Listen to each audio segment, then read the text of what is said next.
Gold bar 10 gram dengan 100 gram, mana satu simpanan yang lebih baik? Sebenarnya dalam simpanan emas mesti ada matlamat kewangan yang ingin anda capai. Jadi antara gold bar 10 gram dengan 100 gram, pilihan terbaik bergantung kepada matlamat anda.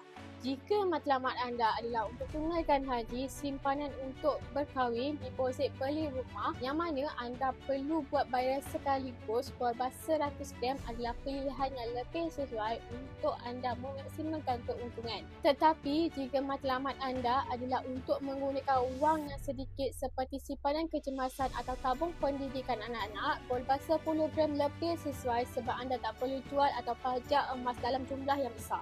Dengan simpanan serendah RM100 menggunakan akaun Gap, anda boleh kumpul gram emas sedikit demi sedikit sekarang sehingga anda capai gram emas yang anda mahu, sama ada 10 gram atau 100 gram. Simpanan ini tiada komitmen dan tiada cas. Bagi yang sudah ada matlamat simpanan dan ingin menyimpan dengan emas, anda merujuk video saya untuk 4 langkah daftar akaun Public Gold dan saya akan bimbing anda dalam cara dan langkah-langkah simpanan emas yang terbaik untuk anda.